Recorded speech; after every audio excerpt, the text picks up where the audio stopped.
What is going on, everybody? So close to actually getting these things started off really well. Be nice if I didn't have my monitoring computer playing the audio as well.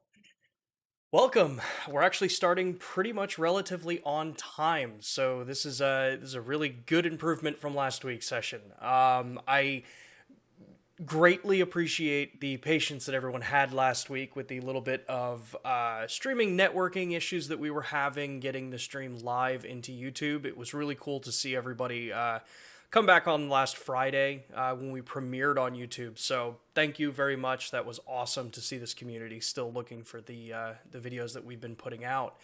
Um, this is, if you've never been to one of these streams before, this is our live event. Those of you that have been here numerous times, you've heard me give this line a ton of times. These are our weekly streams where we try to impart some different areas of knowledge onto everyone that's out there in the community. So we jump between doing some interviews with photographers and videographers to technical conversations with Matt Frazier and myself, or Matt Frazier and I, and then even some of the sessions like this, where these are completely driven by what you in the community have questions about. It is awesome to see how many people have questions already in the chat. So if you're new, make sure to drop your question in the chat. It helps if you tag at LUMIX cameras before your question. This way I get a little icon that shows, hey, someone's actually asked me a question. But the cool thing is that the community, all of you out there, have been an amazing resource, I think, for a ton of people out there, helping each other with your experiences with our equipment, and not even just our equipment, across the board. It's really cool to see the community come together like that. So today's stream is one of our AMA streams. It's been a crazy last couple of weeks, or months actually, with firmware announcements and just different things happening across the board. So we wanted to make sure that we did another one of these kind of follow-up streams where you guys actually drive the conversation. We have gotten questions through the lumixlive at us.panasonic.com email address, where we're able to actually kind of prepare some stuff ahead of time, which really helps out. So definitely take advantage of that if you haven't already, or if we don't get to your question here, make sure to send it to us over an email.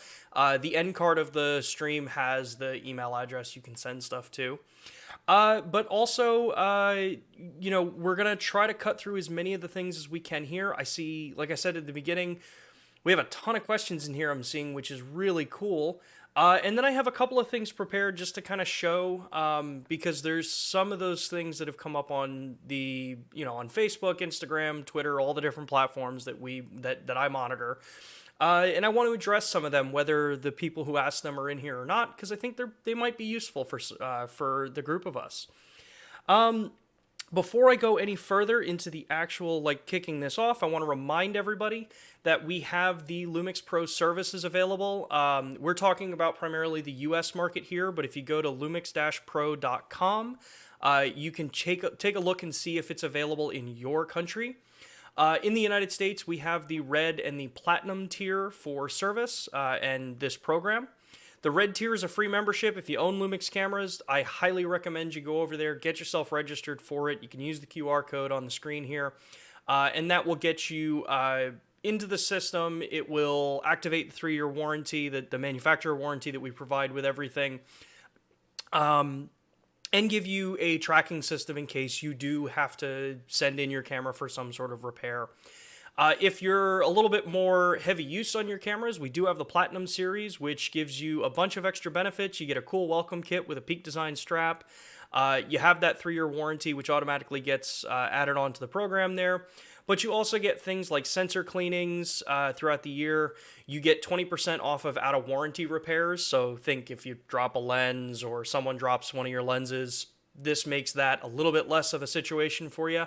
And there's loaner equipment available during repairs on both of these tiers, but you get more priority access on the platinum level. So I highly encourage everybody take a look at that program. Even the free level, it's an awesome program to get into if you're on the U.S. I know the other regions also have some different tiers for different levels with different equipment requirements. So make sure to check out lumix-pro.com, or if you're in the US, it's lumix-pro.us. Take a look at that QR code. I'll put it back up at the end. Or since I enable the DVR on these streams, you can scrub back, get the QR code, and then click live again. All right, so let's jump right into this and just start kind of going over some of the questions we got here. And as a reminder, if you have the questions, drop them in the chat, tag at Lumix Cameras, and then we'll go through them. I'm just going to start right at the top and cut down on this list here. So one of the first questions we got in here, which I'm not even going to try to pronounce names because I butcher them and I apologize ahead of time, is while using the 12G HDR, which is the Blackmagic Video Assist, and the S1H, when I expose correctly in the S1H, the monitor looks underexposed and vice versa. Where do I monitor my exposure on camera or on the monitor? So that actually brings me into one of the things that I actually kind of had set up already here, which, do I change the right camera? Yes, I do. So when you look at the, this is pulling out of the S5 for the moment right now, but it's going to be the same thing on your S1H. You'll see that there are some really cool tools available that the camera offers specifically for shooting things like Vlog and primarily Vlog, but even in some other color profile modes. Right now, I have the camera set up in Vlog, so we're recording to get the highest dynamic range that we can, but the number one tool that is going to really help you nail exposure when it comes to Vlog for that post workflow is what we call luminance spot meter. Now, you'll see on my screen here, let me actually remove the level here so it's a little bit clearer. You'll see that I have a solid white box that's actually sitting right here on my color checker that is just kind of monitoring one of the regions here. And when you're in Vlog, you'll see that you have this little plus 0.0 stops written on the display. And if I move and put something in place of it, you'll see that that changes and kind of is giving you some level of what your exposure is. So what this is designed to do is when you're shooting in Vlog, you want to take something like a gray card, which I've got here, and when you put this box, see if I can actually do this. So when you put this box right onto your gray card, and the image reads out at 0.0 stops, that means that your middle gray or 18% gray or 42 IRE is reading at gray, mid-tone. And the cool thing with Vlog is that it means that you have 6 stops of dynamic range over that and around 8 stops under that you can pull information from. And I say can because if you've shot in Vlog, you know that you really don't want to underexpose log profiles from any brand. You run into some issues where noise becomes increased, and it's just one of the things of working with a logarithmic profile that you have to be kind of aware of. So what this allows you to do is say, okay, my midtones are at 0.0. I know that technically, and I use the quotes technically, the image is properly exposed to bring into some sort of software to convert and conform into either Rec 709 or Rec 2100 or 2020 if you're going to be doing any kind of HDR work. But one of the things that I think a lot of people may run into some issues with here is that if I throw a 709 LUT onto this, which I have programmed to the quick keys on the back here, if I turn a 709 profile on here, you see that the image looks really contrasty, really dark in the shadows, and probably not what you're actually looking for in the end. And I assume this is probably what you're experiencing on the monitor, so on the video assist. And I have a video assist here, I just don't have it hooked up, but we can talk a little bit about some of those tools that are built in there for it. But basically, when you have your camera set like this, it allows you to look and say, well, where do I want my dynamic range and my exposure to really be comfortably sitting? You know that you have 6 stops of headroom, 6+ stops of headroom in your highlights to pull the exposure back. And you know that you have theoretically around 8 stops underexposing to pull up. But you, again, you want to try to not pull up a whole lot in a logarithmic file. And truthfully, in most any kind of video, you really don't want to try to pull up too much in the image to dig things out of shadows. Still photography, it's a lot easier to do it because of higher bit depth, more dynamic range. But when it comes to things like this in video, there is a lot of people out there in the community, and I'm sure people in the community can reference this and back the statement up, is that there is a lot of times where you say you're going to expose to the right, or ETTR. And using this, it becomes a little tough to do it, depending on your personal workflow, on how much time you have to set up a shot. And I'm going to cover the other tool that actually makes it a little bit easier for that. But basically what it means is that you can, through different exposure tools, in this case I'm just opening up my aperture here, I can say, okay, I want to actually overexpose my image about 2.3 stops, know that I still have plenty of dynamic range to cover up into the highlights, maybe not perfectly the little aperture light that I have here, but I know that up in the highlights here, I'm still going to be able to pull data out of this part of the image because it's not fully blown out. If I were to go in here and actually move this box, you'll see that the brightest spot there is still only plus 5.2 stops over 42 IRE, or over middle gray. So that gives me some flexibility to know, okay, my shadows are looking a little bit closer in like 709. The contrast is kind of where I want it. I know that like in this region, so under the lumixlive logo here, that's in really, really dark shadow. And if I were to move that box there, you'd probably see that that's much closer to 8 stops under. So this becomes a really useful tool when you're trying to set up your shot and you have enough time to actually meter out, use a gray card, use something like an expo disc like I've got here to kind of get your mid-tones set right and then adjust your exposures, you know, according to your shot. But if there's a situation where, say, and if I put this back to 0 stops, so if I go back to this, and I'm going to go into log actually again, even though, you know, you can see, and I'm pointing at my screen as if you guys can see my screen, you can, but you'll see that like in the sides of the frame, there's data there. You see information there, just not when it's in that 709 conversion. So the other tool that we've built into this that makes it easier for on-the-go videographers and cinematographers is the zebras. We've all used zebras for, at some point, I assume everyone's at least looked at zebras. And what's cool with the S1H and even the S5 is that you have the ability to do a couple of things. You have 2 sets of zebras, zebra 1, zebra 2, and then you have a combined zebra 1 plus 2. And you set these up by just going into the set, setting your different levels for those zebras. So say I want zebra 1s to show me 95% clipping and higher, and then zebra 2 I want to set to 50 since that's the lowest that you can do when you're doing dual zebras. So it's close to midtones. I know roughly where my midtones are going to be. And what you would do here is just activate zebra 1 and 2. And what you'll see here is that, like the meter's telling me, the middle gray is not pushing over 50% or 50 or what would be equivalent to roughly like 50 IRE. But as I start to bring my exposure up, you see that, okay, now I'm starting to actually go over. I'm starting to really push the detail there.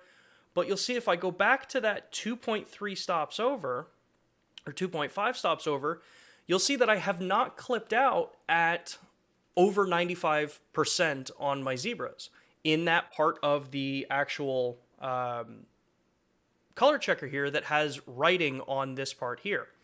And even if I go over and I change this to the 709 part here, you'll see that I still haven't actually clipped any of that data.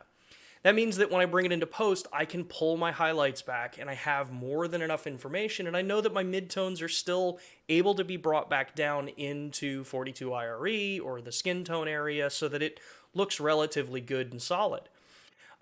So these are probably the 2 main tools that I would say on the camera to use for something like this. That's going to help you kind of be able to balance out that look and get you the most dynamic range and the least amount of time that you're going to have to do in post for your actual edit. Now, pushing all of this stuff into the edit, I'm not really always a big fan of that unless you are purposely shooting because you need to color grade and you want to match cameras, things like that. So you can use some of these tools like the zebras in the 709 profile and use the similar concept of shooting slightly overexposed with the zebras to know right before your highlights clip so you don't have to bring your shadows up too much. So hopefully that was a clear enough explanation for you. Let's see here. The other question. So another question here says, hello, I have an S5 and a 20 to 60 millimeter kit, but when I shoot groups in aperture 3.5 to 5.6, the side people are blurry in the image. A couple things could be there. You want to make sure that you're looking at like the 1/3, 2/3 rule with depth of field. Depth of field will, whatever aperture you set at and where your focus point is, you're going to pull 1/3 in front and 2/3 behind. Yeah, I think I said that right. Yeah. 1/3 of the distance in the front versus 2/3 behind is where your depth of field grows. It doesn't grow equally on either side. If it's a matter of they just look like they're slightly out of focus, just take a look. Were they a few feet forward, few feet behind? If it's something where they're on the exact same plane, so you're level and even with them in the capture field, you may run into some situations where you could be looking at lens distortion, which for the most part, our lenses don't have much visible distortion. There's corrections that are done in software that kind of compensate for a lot of that stuff, but take a look at a couple of those things, just see if either of those could have been a partial cause for what you're running into. WWs, I have an S1H and an S5. When will an S2H come out? Will it be with 8K? You want a rival to other brands. I don't have any information on new cameras or anything like that. Sorry. Other questions. GH6, have no information, don't know. Can't even comment even if I did know, so. Let's see here. You run GH5Ss. You run a GH5S, GH5s and GH5Ss. When can we get a firmware update to output over USB-C? I don't know. A lot of that stuff probably just comes down to hardware.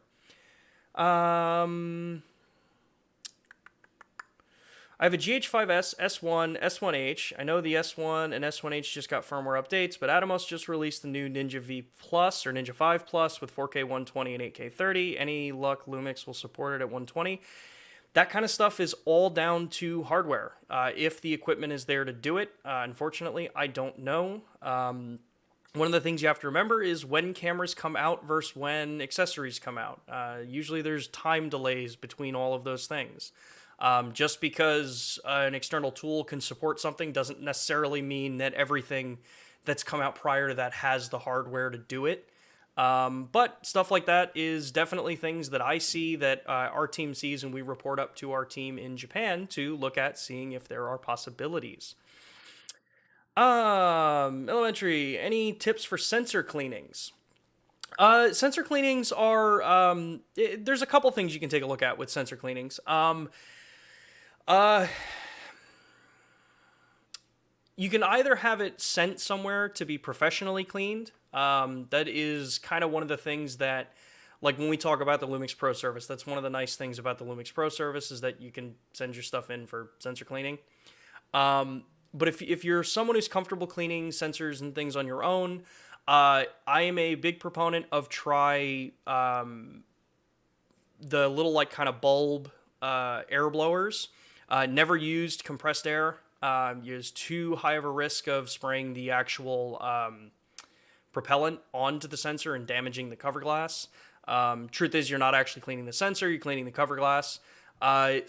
You can, if you're really comfortable, you can step up to wet cleaning, which if you are someone who does wet cleaning, use high quality products. Do not cheap out on the solutions and the swabs for it. Cheaper solutions, cheaper swabs leave streaks and don't actually clean anything. They kind of just push stuff around. So make sure you're using high quality equipment if you're going to be doing that. If you are ever hesitant about it, I am a firm believer of sending cameras in to manufacturers to be cleaned properly is probably the best method for you. Because typically you get sensor cleanings and they check the camera over and make sure the camera looks okay. Um, let's see here. Same question about the recording into USB-C, as I mentioned that one before already. Any Lumix LX103 in the horizon? No idea. Unfortunately, when it comes to future products, we just don't have that kind of information, and even if we did, we wouldn't be able to talk about it. Always keep subscribed. Subscribe to this channel. Make sure you get on the email lists, and that's where you'll hear first if anything ever comes out. So, let's see here. Lumix G9 with the Lumix Sync app, paired with Android phone, has permissions for locations all the time, but won't transfer location image data. Any suggestions? Yeah, so with the G9 and any of the cameras that have Bluetooth built into them for geotagging, you have to actually set up the Bluetooth connection for geotagging. When you do that, and I'll actually go into my S5 here to show you, when you set that up, let me make this look prettier while it's up on the screen. To set up and do geotagging, you want to go into the camera menu, and then go into your in and out settings under the setup menu, and you want to set Bluetooth up on the camera. One of the things you'll see on the Bluetooth menu at the bottom of this here is location logging, which is turned off right now. The location logging is a Bluetooth function now. So what that means is you're going to be able to basically have the camera set in just shooting normally with Bluetooth running in the background, and that will allow you to just have the whole setup work kind of just in the background. So you don't really have to do much when it comes to any additional pieces for that kind of setup. It'll just work the way it's supposed to in the background. The Wi-Fi connection itself isn't what sends the geolocation information or the tagging information. How long until we get a G9 level camera and a GX8, GX9 style body? Our true pro cameras in a compact weather sealed body would be amazing. I assume you're saying you want a G9 in a rangefinder style body. Truth be told, the G9 and the GX9 are actually very similar, sensor and image quality wise. So you're kind of looking at that. I get the weather sealing part of it. But yeah, outside of that, don't really have anything else, any other info on stuff like that. Let's see here. Went on a photo excursion. An instructor told us to set our cameras for 9 to 21 point dynamic AF. How do I do this on my G85? Couldn't find it. That sounds like looking at something that wouldn't be a Lumix camera is what they're saying it. For the Lumix cameras, you have a couple of different options. It depends on the kind of outing that you're going on. With the autofocus system, if you're doing photography with it, you have different ways to actually customize the autofocus. So if I go in here and I actually go into my autofocus setup here, so if I go autofocus, go into, help if I was actually in autofocus. So if I go into my focus settings here, you have a couple of different abilities, like under the 225 area, which would give you 225 points, or you can actually go in, and I have to remember, because I turn them off on my camera because I don't use those focus modes. But you can go into, let's see, where is it? I know it's in this menu because that's where I turn it off because I don't use it that often. You would go into, we're going to come back to that one while I take a look. But you can customize the in that 225 point area what you want to use as your focus points. So you can set up different styles, different looks. On a G85, you're limited to 49 points, which you still have the ability to actually do that customization for it. So that would be click on the AF button, go to custom area, and then you can program in the different areas you want. I know bird and flight photography, a lot of times you use like a group if you're coming from a traditional DSLR or some of the other mirrorless cameras. So that is what would help you be able to do grouping focus areas. Will S1 support Blackmagic RAW? I honestly have no idea, but every time people comment those requests, we see them, we report them in to see demand, and if it's even possible. Because again, some of the things you always have to remember with cameras as they update and features that come later on, a lot of it depends on what can be done with the hardware that is in the cameras currently, and looking at if it's something that's feasible to do in those cameras. So keep putting the requests in. We always push them up. I know I always push them up. I would love to see Blackmagic RAW on other cameras, but right now, it's S1H, so. Where is that other question? There goes. Jeffrey's asking, if I have 2 used S1 bodies and 3 used Pro lenses, can I still qualify for Platinum, or do I need a receipt from shopping? I advise to double check on the page. I know in the United States right now we are running a promotion on the Platinum, so the eligibility to get into it. I think it does ask you where you purchased them from. But if you go to lumix-pro.us and just check on, like, start the registration, it'll prompt you the information that you need. You don't have to worry about, like, if you start the process and then you just want to abandon it. You don't worry about that kind of stuff. Get yourself in there, at least start the registration process, and it'll get you the information that you need to take a look at. Albert, hey Albert, how are you? What do I do if there is dust in the lens? That's going to depend on the lens. Ideally, if you ever run into a situation where you have dust inside of a lens, you probably want to have the lens sent in to be checked out. The vast majority of the S series lenses are weather resistant, so it minimizes the chance of dust or particles like that getting into the lens. But every lens still has the possibility to get dust inside of them, even if they are weather resistant lenses, simply for the fact that, like on my 85 here, when you're changing the lens, the back of the lens is open. So there's still always a chance of things happening. But I would take a look, probably get it sent in and have it professionally cleaned, because that's usually where they can take them apart, or take them apart to the point where you can get in there and clean dust. Otherwise, you can try things like those air compressed bulb things. Again, don't use compressed air. When I worked in photo retail, I've seen horror stories of people bringing a camera. People bringing a camera in that they used compressed air on, but it sprayed the solution out onto the lens and it just stripped the coatings off the optics. You definitely don't want to do that. Can we get a time date stamp included on the S5 firmware update? Need it for shooting legal depositions.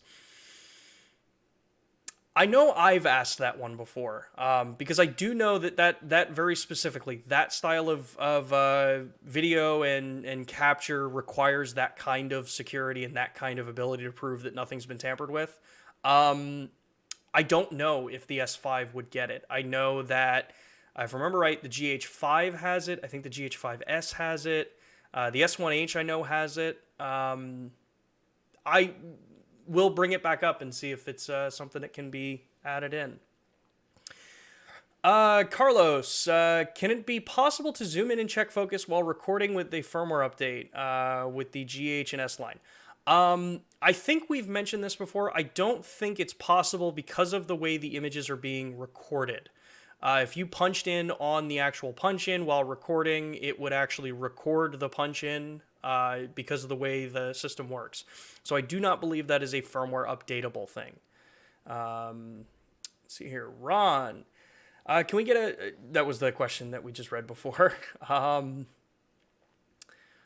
Hey guys, I have the gorgeous S5 in use. Awesome. Whenever I use exposure compensation and switch off the camera on and off, the compensation is still there, although it should be set back. Is this a bug? One of the things you want to take a look at is in the menus. Let's see if I remember where this is. There is an option for exposure compensation reset. See if I can remember where it is. Yeah, right here. Exposure compensation reset. So I'm on the S5 for Carl. I think it's Carl. Maybe not. Again, I butcher names. I apologize. Under the cog setting, so this setting here, under the first image quality tab, you'll see exposure comp reset. If you turn this on, basically after you shoot your, after you set everything up, you restart the camera, turn it off, turn it back on, your exposure compensation should be set back to 0, set back to default. So it should fix the issue that you're running into. Is it possible, Bob's asking, is it possible to get full V-Log and 13 to 14 stops of dynamic range in future hybrid Micro Four Thirds cameras? I know the new BGH1 is quite improved in dynamic range. Is that achievable on a 20 megapixel Micro Four Thirds sensor? So there's a little bit to unpack here. So full V-Log versus V-Log L. Let's start with that one. There's no such thing as full V-Log or V-Log L, or one being crippled over the other. They are logarithmic profiles designed to maximize the dynamic range that's available on a given sensor architecture, so whatever's in the camera. As far as 13 to 14 stops of dynamic range in a 20 megapixel sensor, I don't know. I am not close enough on the knowledge needed on what sensor capabilities are. I know that one of the things with the GH5S and the BGH1, which we're filming on, one of their advantages is that they're using the lower resolution multi-aspect Micro Four Thirds sensor, or the Four Thirds sensor, which allows larger pixels, better dynamic range, and there is a different version of V-Log L on even the BGH1 versus the GH5S that allows a little bit better dynamic range in them. So you're getting closer into that 13, 14 stops. So I don't know, but it is something that we do bring up. But just straight up full V-Log, kind of not really a thing. It's V-Log or V-Log L, depending on the sensor that you're using. If it can hit a certain range, you know, there's a lot of things that go into it as to when something gets classified as V-Log, if it's capable to. Let's see here. Do you think Panasonic would ever develop another LX100 camera, or has the smartphone put a halt on the high-end compact cameras? I honestly don't know if we would create another LX100. I'm not close enough on the, like, what is going on development-wise in some cases. I would love to see more of those cameras. I love my LX100 Mark II. I use it all the time. I think one of the things to look at with Panasonic and Lumix as the brand is that we're not a company that's just going to update a camera just to update it, if that makes sense. To see an improvement, to see an upgraded model, you'd see some substantial things get improved. You know, different sensor, different lens design, different capabilities, cool new features that get added to it. So we typically don't get into the habit of just replacing for the sake of replacing. Know that, like, if you get an updated camera from us, or a new revision of a camera, or a new updated version of a, you know, new generation of a camera, there's important things that happen. And I think our history has kind of shown that for a while now. FC, how's it going? What does eye dynamic setting do, and how different is it from highlight and shadow settings for video? That's a very good question. So for those that don't know, there is a mode in the Lumix cameras called eye dynamic. And what this is, if I remember exactly where it is on this camera, though it actually might not be on this one. There it is. So you'll see in the bottom there I have eye dynamic range. I think it's actually because I'm in vlog that it is not showing. So let's go to 709. No, it's not actually. So, okay, we'll talk about this a little bit differently then. So eye dynamic range. This is a built-in way to kind of shift the dynamic range, the contrast, in the camera automatically. It's a very simplified method of working with it. For anyone that is, I don't want to say serious into video, but you're past pushing red button and recording, I would advise not necessarily to use iDynamic or even really playing around with the highlight shadow settings. A lot of that stuff is something that can really help in the photography side if you're someone who likes to shoot JPEG for shoot and deliver, social media, clients, things like that. In some cases, it's actually a lot better and faster to just shoot JPEG than to process RAW, get the look right, and deliver it out. I mean, we used to do that in film with Chrome film. Shoot it right, deliver it. What ends up happening with it is that iDynamic can cause some artifacting in an image because of the way that it works versus, shooting 10-bit in log and actually really working with dynamic range that's capable in the camera. Though I would caveat that by saying play around. Just because someone like myself or some others in the chat may have an opinion one way or another about a feature like that doesn't necessarily mean that that's the case for your style of shooting. You may personally find that for the work that you're doing, you as in just the collective you, may find that something like that is perfectly good for what you're delivering. Say you're delivering to Instagram and you know that the quality is going to get adjusted. Anyway, it might not be a bad thing to do. And if it makes your process easier from start to finish and delivery, then I say go for it. See, the other question, so the X series is not dead. I assume you mean the LX series, Albert. I do not believe so. The LX100 Mark II is still a well-selling camera, so, and I love that camera. So let's see here. Release date of the 1.8 primes. I wish I had information to share on the 1.8 primes. I would love to, and my chat jumped, so I'm going to have to go back to the other questions too. I wish I had more information on when the rest of the 1.8 primes are coming out. They're still coming out. We never really did give a date on the 35, 50, or 24, so just bear with us. As everyone knows, it's been a crazy year. But those lenses will be coming out, and as soon as we have information, as soon as I have information, you know that we're going to talk about it on this platform once that stuff comes out. So definitely keep posted, and we'll get information out to everybody as soon as possible. Noxroom saying, my luminance spot meter shows in percentage, 38, 40%. How can I display luminance spot meter in T-stops when my camera's a BGH1? Luminance spot meter will only show stops when you're shooting in vlog, since it's calibrated that way. So because vlog is set where midtone should be 42 IRE, that's what 0 stops means, and then it's however many stops on either side of it. When you see percentage, it's usually because you're shooting in a 709 profile. At that point, I believe you would set it to something like 40% or something along those lines.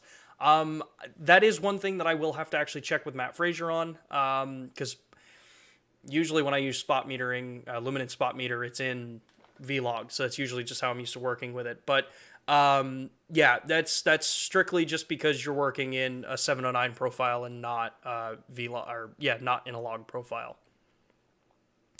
From PDX with a Panasonic 14-42 on an OMD EM5 Mark III, do you use lens IS or body IS? That's going to be kind of dependent on the situation. Whenever you're working with a system that allows you to select body or lens stabilization, like the S series will let you If you're using a third-party lens on an adapter, you can toggle off body stabilization versus lens stabilization, because since the dual IS system is designed to communicate and work with both, third-party lenses, we don't have their information, so we don't know how to actually combine it. You'd run into some weird issues with it. Typical kind of guidelines is that the wider you shoot, the better in-body stabilization's effectiveness is. The more telephoto you shoot, the better optic stabilization is. And that's really, again, the core of that dual IS system, is that at wide angle, the lens corrections are minor. They make minor adjustments to the stabilization that supports the in-body stabilization. And then when you go telephoto, it can dynamically shift which of the two systems is doing more of the heavy lifting, and compensate for each other. So if it's wide angle shooting, like on a 14, like at 14 millimeter, you're probably fine using body stabilization, although the 14 to 42 has pretty good optic stabilization as well. When you go to 42, yeah, it's borderline. You probably see not much of a difference between optic stabilization and lens stabilization. It just depends on your style of shooting. So one of the things I do a lot of times when I get a camera and I start working with it is I will test stuff like that. Go ultra wide and see how the wide angle stabilization is. Go telephoto and see how it works. If it's an adapted lens to troubleshoot for someone online, there's a lot of, kind of playing around with it and just seeing how that stuff works to kind of give as good of a guidance as I can. I highly recommend everybody do that. If you've got time on your hands, we're still within some of the restrictions and, stay at home time with everything going on, at least here in the United States. There's plenty of time to play around and shoot and kind of test things for yourself. Because again, something like this, in-body stabilization versus lens IS, it could totally just come down to your style of shooting and which one you think looks better for your shooting. There's a lot of definitives in this industry, and there's a lot of open to interpretation in this industry. So hopefully that's a good enough answer for you. Bob's asking, is there anything potentially damaging about powering my G9 over USB power bank for long periods of time? I occasionally shoot long videos from my G9 out to a Shogun 7, DTAP powered. If you're using DTAP with a converter to USB-C, the G9's 3.0 Type B cable, or Mini B, whatever that series was called, the only potential damage I can see that you would cause is if the DTAP converter or a V-mount battery or anything like that shoves too much current through the port, which you can burn a port out doing that. If it's something like, I can unplug this because it's done already. If it's something like one of these, like these little, the power banks that are designed for phones, these are typically regulated, so you usually don't have to worry too much about it. Something like that, shouldn't have a problem at all. I run my S5 all the time with this and the included C-to-C cable that comes with it, just all the time, and it works great. I mean, for a good point, like the BGH1 that I'm filming this with is typically powered, in this case, it's powered over Ethernet. But before, when I was working with this camera, before I had PoE Plus switch, I ran the thing off USB and it worked perfectly fine. Let's see here. Hey, will the Ninja H.265 codec going to be supporting 5.9K or just the Cinema 422? No idea. That is still new information even for me on the new Ninja 5 Plus or Ninja V Plus products. I still have to do research to see exactly what's going on there. My guess is that because 5.9K and 6K and recording modes like that, as it sits today, do not send out over the video feed to the recorders, you probably won't see that because they're not standard video resolutions that would be carried over a video pipeline in the HDMI standard. The reason you can do them in ProRes RAW or sending RAW out over HDMI is because they're not packaged as video files. They're packaged as data. And then it's compiled and created on the Ninja. So you probably won't see 5.9K over HDMI as a video signal for that H.265, but we'll have to look a little bit closer at it. As of right now, when you are in that mode and you send the video signal out over HDMI, it's confined in a 4K UHD output. So,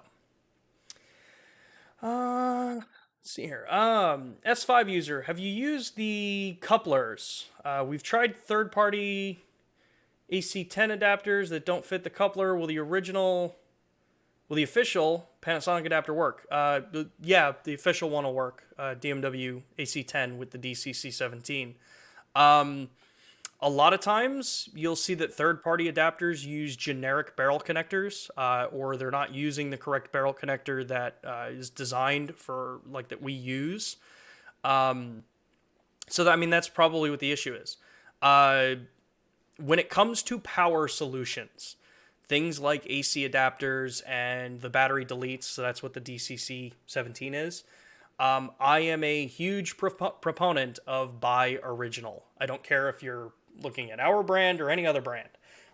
Things like that, you typically want to buy original because in the worst case, if something happens and the camera gets fried and you're using a third-party adapter, third-party adapters are a crapshoot on quality. You don't know if the circuits are protected, if you run into overcurrent issues.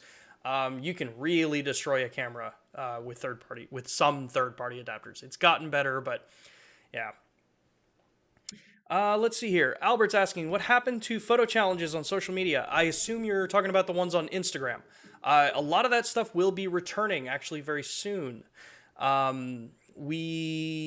I changed a little bit of the roles that I do for the company. I get to focus on this and social media a lot more now. So a little bit of transitioning times there. But yeah, the photo challenges and stuff like that we've been running over on the Instagram channel. So this is the LUMIX USA Instagram channel.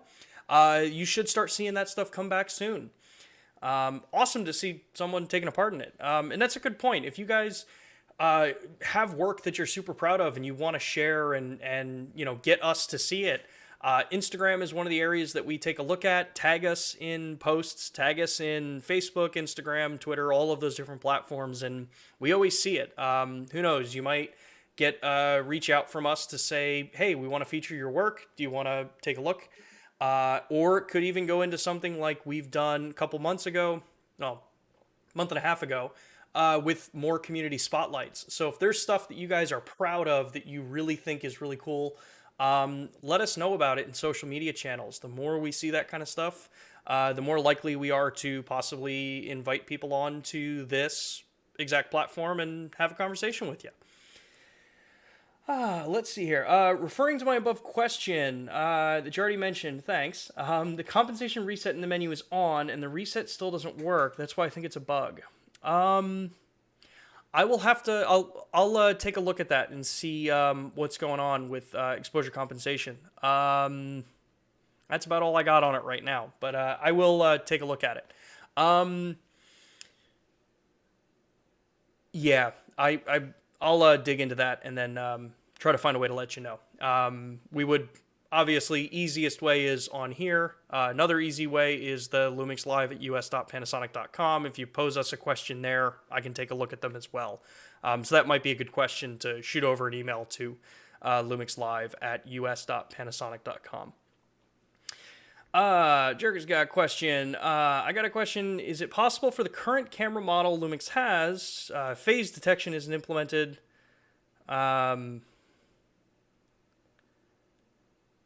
Okay, I think I get what you're asking. And as far as phase detect goes and with the existing cameras, I have no idea. I do not believe, because the cameras are designed to work for DFD autofocusing system. Phase is a different style, requires different hardware.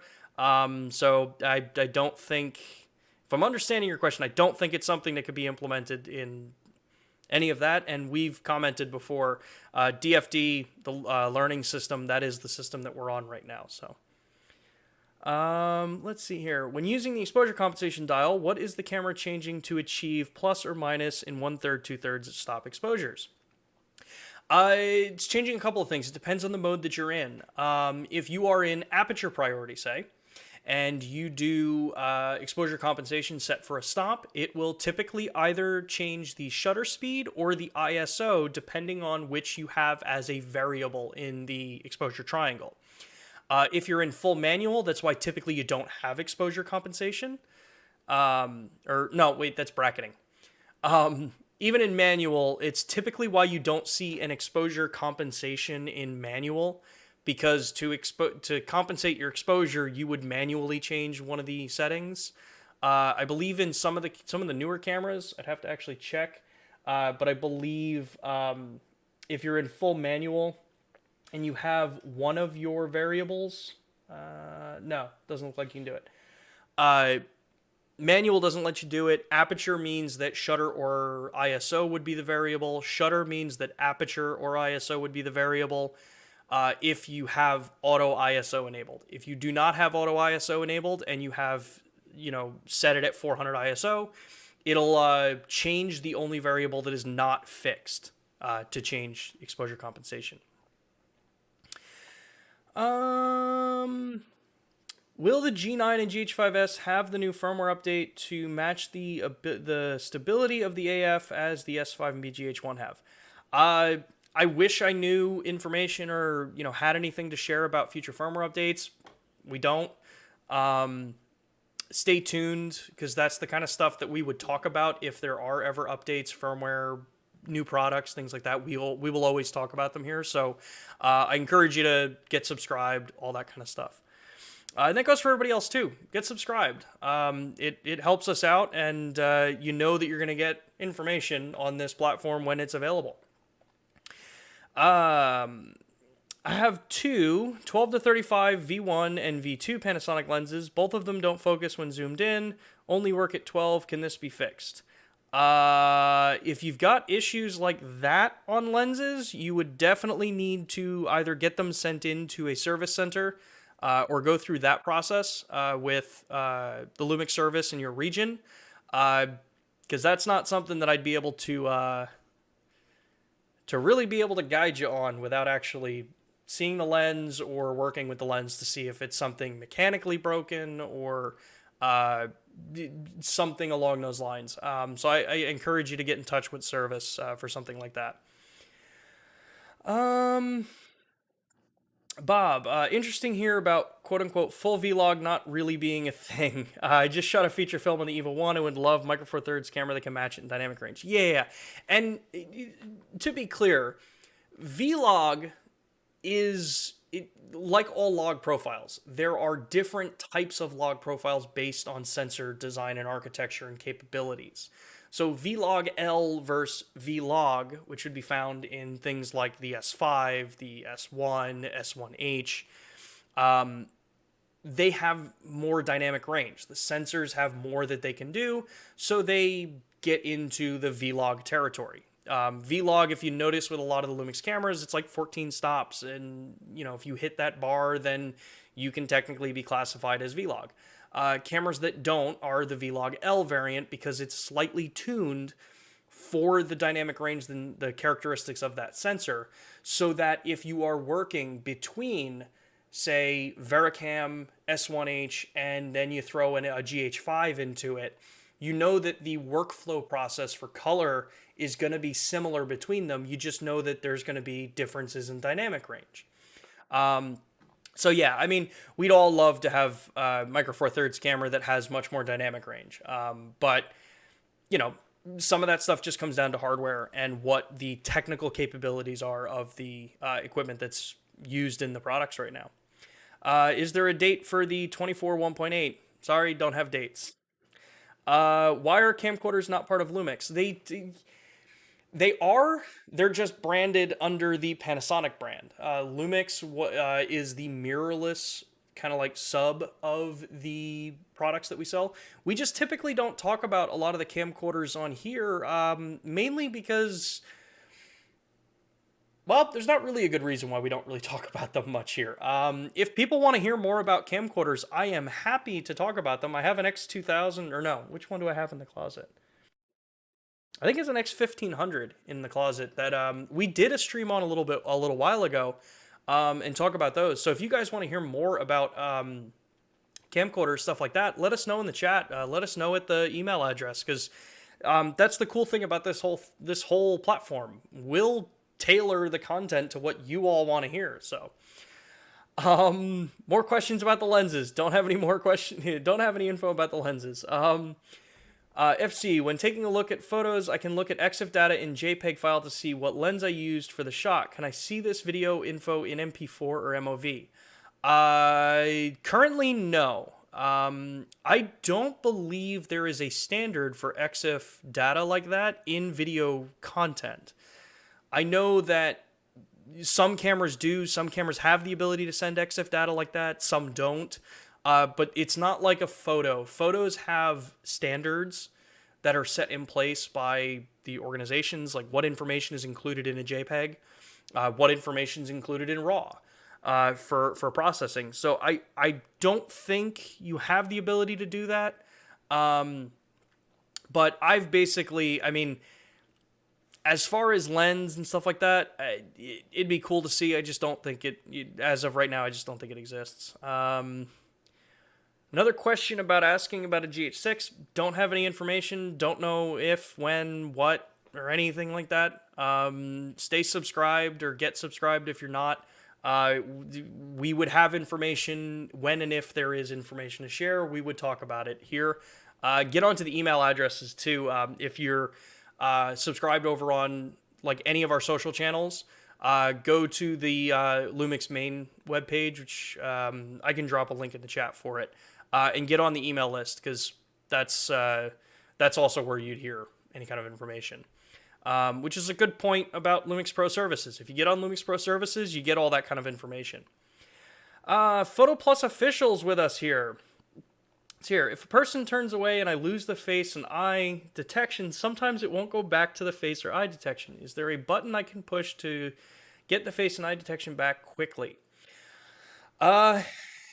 It'll depend on which camera you're working with. The newer setups, so like the BGH1, the S5, the S-series cameras have head detection now as well, which is something that was added in. So when someone turns away, it can still recognize the shape and the location of the head, and it helps maintain the focus there. The older cameras that don't have that hardware enabled or even installed to be able to do it, I'd have to check. I don't think there's a very quick and easy way to do it. But typically one of the things that you can do is maybe just click the AF selection button, which opens up that menu, and then close it back out. That might, let me smack the mic. That might help you there. So yeah. Bob, an update to the USB power question above. The Shogun 7 is DTAP powered. I use USB cable to the G9 coming out of a USB port on a V-Lock battery. IDX Duo 198. Thanks. Yeah. The thing that I would be concerned about in that particular situation, Bob, is just making sure that the IDX Duo is sending regulated power out over USB. If it's built in, I don't think you should have a problem, but there's always a possibility. I mean, technically, even using stuff like this, you know, you want to buy quality equipment. I've heard of IDX V-mount batteries or V-Lock batteries before, so it should be okay. But as far as just running it for a long period of time, nah, shouldn't have a problem.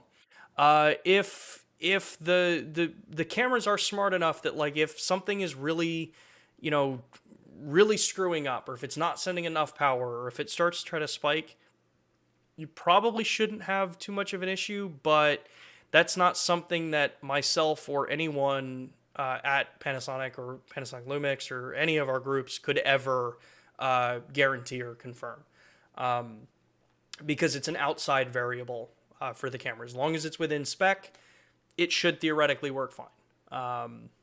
And it's probably not the confidence you want to hear, other than I've used them. I haven't had a big problem, but I can't say that it's guaranteed to work. It's just unfortunate that I can't tell you 100% that it would work or it wouldn't work.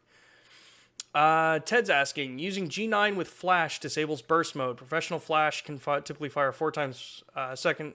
Is there a way to enable burst mode with flash? On the G9 and some of our cameras, you can do burst flash shooting with compatible flashes. And by compatible flashes, I mean on some of the cameras, it's even limited down into using our flashes.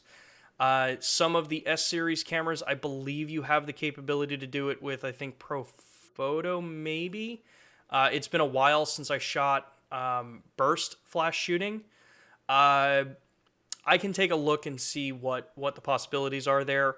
But technically, yep, on some cameras, it disables the burst shooting for flash. So JC, BGH1 user again here. When using a Ninja 5 or V assist feature and the display info are required to use the BGH1 but are recorded on screen, will this be addressed in an update? So what you're saying is, for those that don't know, when you're sending and recording out over HDMI and you have the user interface up, it will actually record that because you're not sending a clean HDMI feed out. That is not something that would be a firmware addressable thing. That information is sent out over HDMI as it is for every other camera that sends HDMI out. The trick there would be to use something like an SDI monitor. Or not SDI monitor, but if you're using HDMI to record with, you don't use info display out over HDMI. You just use it as a recorder. It makes it a little more cumbersome in a case like that, but it's just a little kind of differences there. So yeah, that kind of stuff would be sent out into that kind of area. The follow-up question is there a possibility to increase the font size to display on screen? It's small on screen and smaller in an EVF. I know that I have had a conversation with someone on Facebook about that, and it is something that I'm putting in with comments to our team in Japan about things that would be nice to add in if possible. So at the moment, I don't have an update on that one. One of the cool things, talking about the BGH1, one of the cool things that I don't know if everybody's, people who are into looking at the BGH1 as a camera, is we've also just seen recently that the company Portkeys is now teasing out the ability to actually control the menus on the BGH1 over the USB connection. So I'm hoping soon that I can get a monitor and we can actually talk about that on this stream. So if you guys are interested in that, definitely let me know. It'd be cool to see that kind of thing. We're running a few minutes long, so I'm going to take probably 3 or 4 more questions, and then we will wrap it up for today.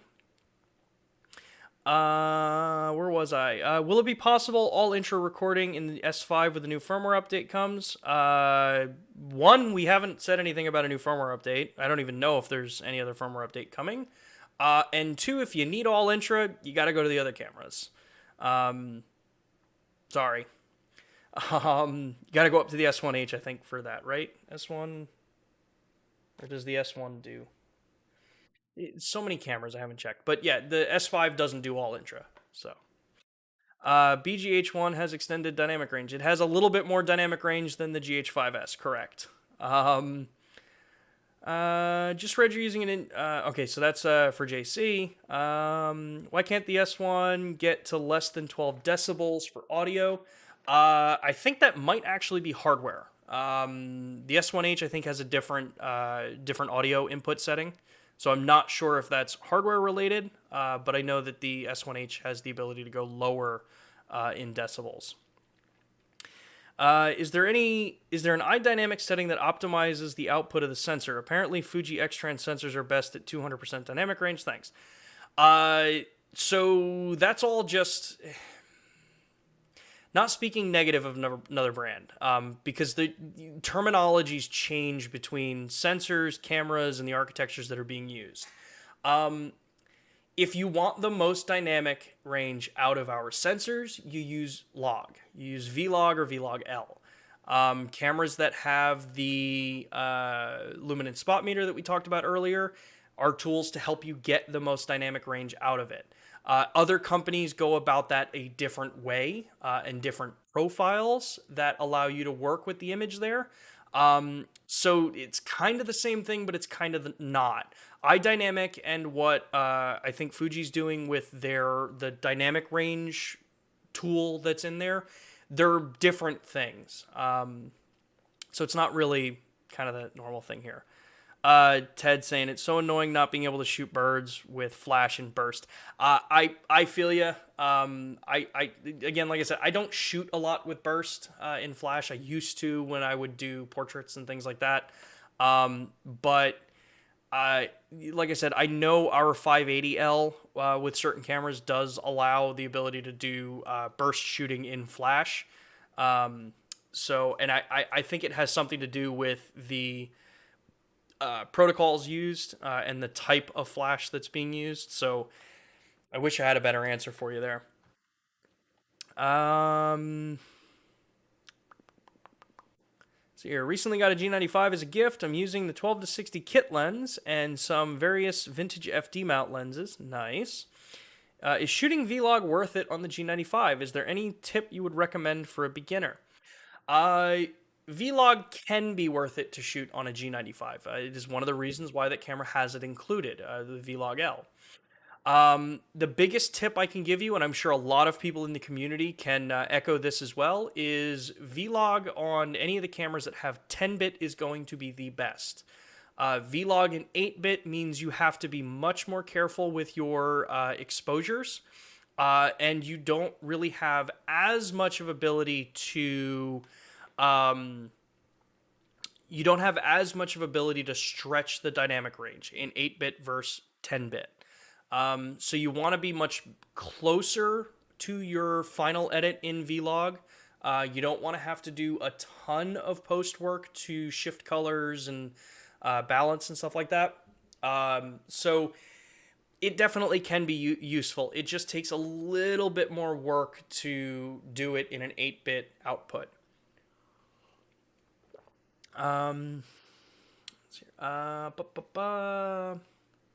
Why no firmware update for the G85, G80? Still things to improve.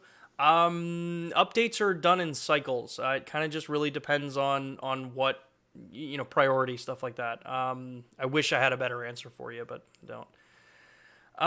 At Lumix, what is the menu setting out to go live on YouTube? Not sure what you mean there. If you can rephrase that question, give me a little more detail, Faith, I can see if I can get you an answer. I know that none of the cameras have the ability to go direct out into something like YouTube or anything like that. Like we broadcast into an A10 Mini on my stream machine here. It's just a Windows PC for streaming. And then we're doing it through OBS to broadcast out. Yeah. Another question, GH5S and G9 have a new firmware. Will the GH5S and G9 have a firmware to match BGH1 or S-series cameras? AF. Don't have info on update, firmware and stuff like that. But again, get subscribed, all that kind of stuff, because if and when there are announcements made for the company, we will talk about them here. Ted's asking, thank you for your answer. By the way, I'm using a Godox 80-2000 flash with wireless transmitter. Yeah, I use the Godox flashes myself too. This is, the 862 with the X1 transmitter. And I know that I can't do burst shooting with this strobe either. Godox is, I believe, part of the L-Mount Alliance from the accessory perspective, like Broncolor and Profoto are. So I don't know if there's just some technical reason why they don't have that. A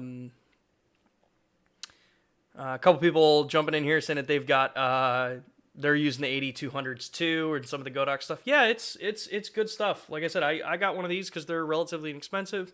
I have a closet with all of our flashes as well for situations where I do want to use that kind of shooting. But yeah, it's here. Why is there high latency in using Lumix tether software in the Lumix S5? Will it improve in the future? Is there any setting to get lower latency? Not sure what latency you mean. I know that there is, depending on what view resolution you're using, there's different frame rates that are presented. The higher the display, the lower the frame rate is, or the higher the resolution, the lower the frame rate ends up going, just because of the bandwidth and the image that's coming out. I know that our signal over USB is one of the higher resolutions that's actually done in the industry, as we've kind of all changed over the last year. One of the things that you can try, and actually, let me see if I can pull it up on this computer here. Let's do this. I'm gonna see if I can open up my the Tether software here and run it. This MacBook has been acting up though. Since I updated, it's been kind of like on its reliability. But you can change the display quality from standard, low, and fine.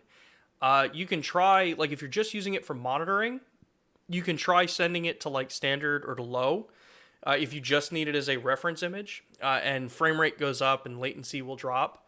Because I think what you're referencing latency wise is frame rate. Like, it's either stuttery or skippy, which is more because of the resolutions that you're pushing through.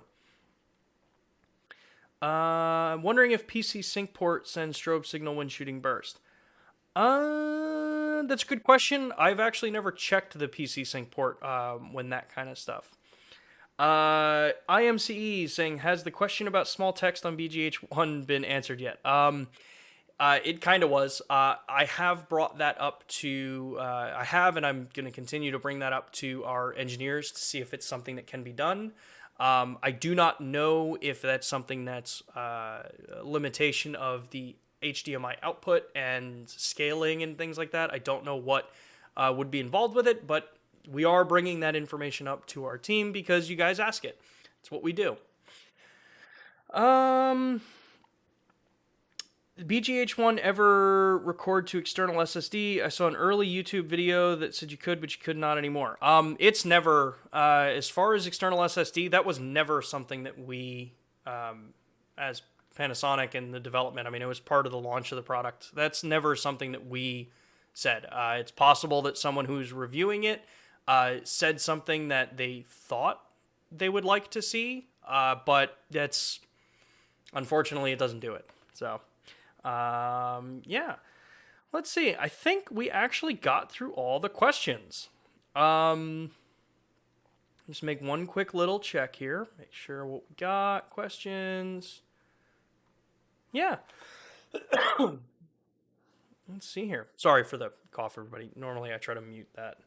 I mean, it's a, okay, so saying it's a second/time delay in screen and computer live view, but if you're seeing that big of a delay, because that actually is a delay, so what I was describing might not 100% be what you're seeing.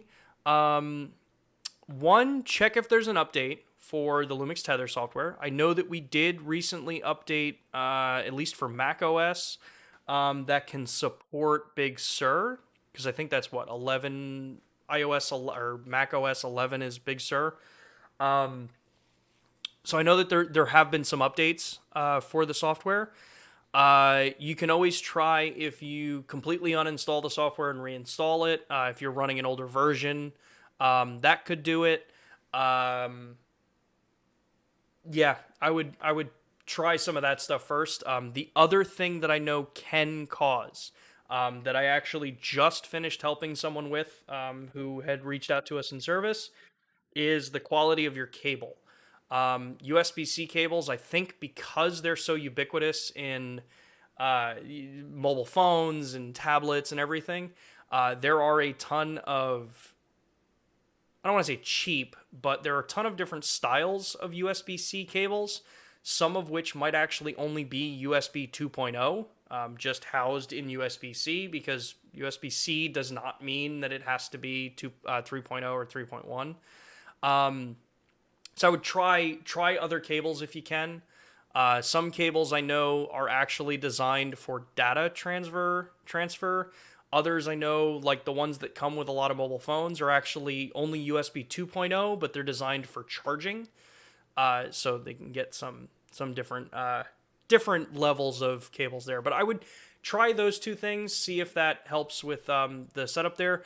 The other thing you can always do is check on the resource monitor on your computer and see if there's anything that's pulling your system down, to take a look there. Cliff asking, can lenses resolve 8K? I have no idea. That's not something I'd be able to answer. So sorry. Future firmware suggestion: to be able to add copyright details in camera, common pro feature these days. If you are on the S series cameras, you can add copyright data. I know, if I remember right, it's the GH5S, the BGH1, the full S series, and I think even the G9, you can add copyright. You can add artist and copyright into the camera, and it does get into the metadata.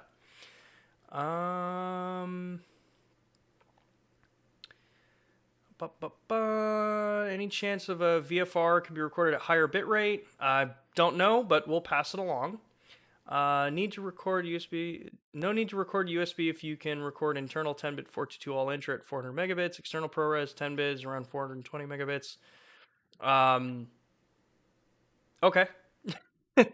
Sorry, it was more of a statement than a question. My bad. So here, I'll take one last question and then I'm going to call it, because we ran actually very long today. It's nice when the stream actually wants to cooperate and lets me get through this without dropping out. Bought Flashpoint from Adorama. Is there any reason the G95 doesn't support tethering? Is it a limitation of the hardware? Tether compatibility does come down to hardware in the cameras. A lot of the cameras that use USB 2.0 Micro B, I think there's a speed issue in some cases, because at the time, tethering wasn't a big part of what a lot of people were asking for the brand. And then as we moved into USB-C and 3.0 and 3.1, you have the throughput to be able to do it. So that's probably why those cameras don't support tethering. But it is something that we've brought up to see if, you can get stuff there. And that's why the G90, G95 has been ignored. It's not ignored. It's not even on the LUMIX Pro program, whereas the G80 is. The G95 is on our program. It's on the US program. I don't know if it would be on your regions if you're not in the US. But it would be something that I would bring up to the program in your region. In some cases, it just might, it's always possible that it might just be an overlook on the registration portal, which cameras are capable. But yeah.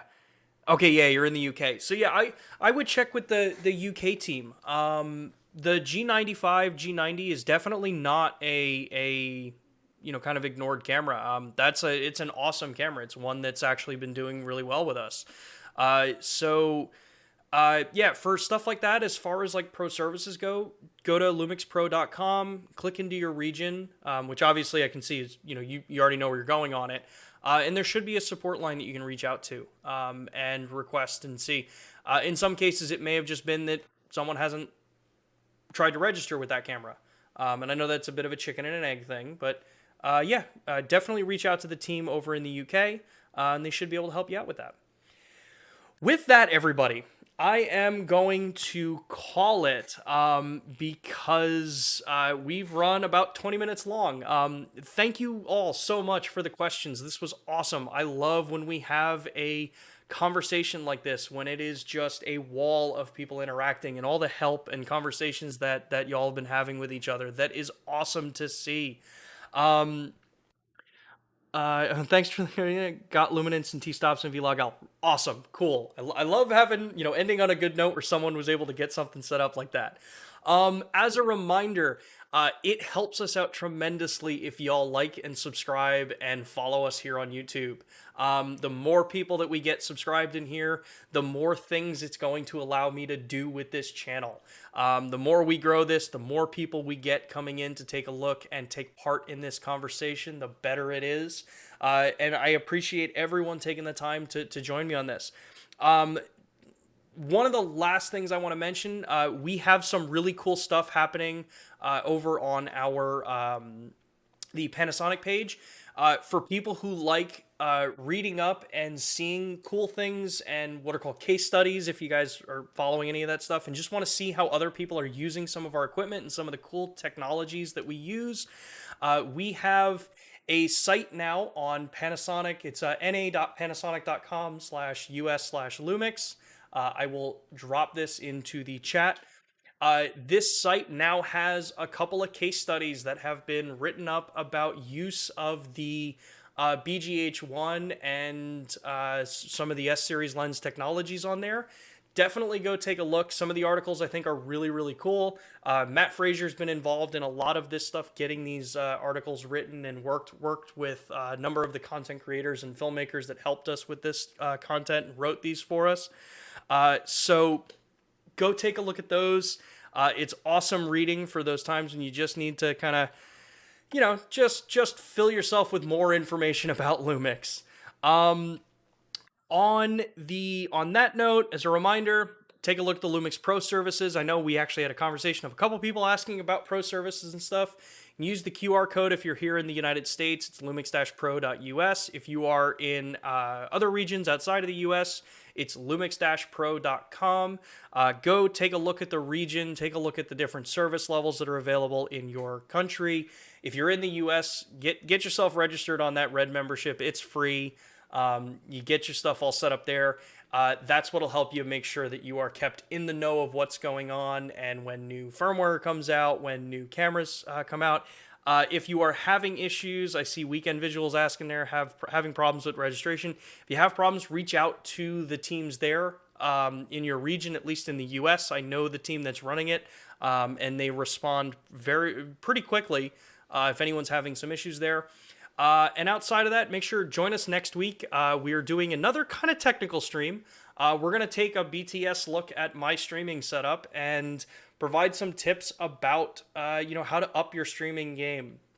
And by streaming, I don't just mean this. I mean, a lot of us have found new hobbies that we like to do. If you're someone who loves video game streaming, if you're someone who likes to stream music, if you're someone who likes to take a look at the Twitch platform and get yourself involved there for, educating others. We're going to talk a lot about that stuff. It's going to be probably a little more focused on the BGH1, but I'm going to walk everybody through the equipment that I use, how I'm doing these streams, and get you guys BTS behind the scene, not K-pop, correct. Yeah, this is not K-pop. But yeah, we'll give you guys a behind-the-scenes look at how we produce and run Lumix Live, and give you guys some tips for different levels on how you could achieve the same and not have to use all of this crazy equipment that I use. Otherwise, thank you guys so much. Thank you, everybody, for joining in. Make sure to like, subscribe, hit the bell icon, all that fun stuff that we always talk about, and I'll see you all next week. Have a good week, everybody.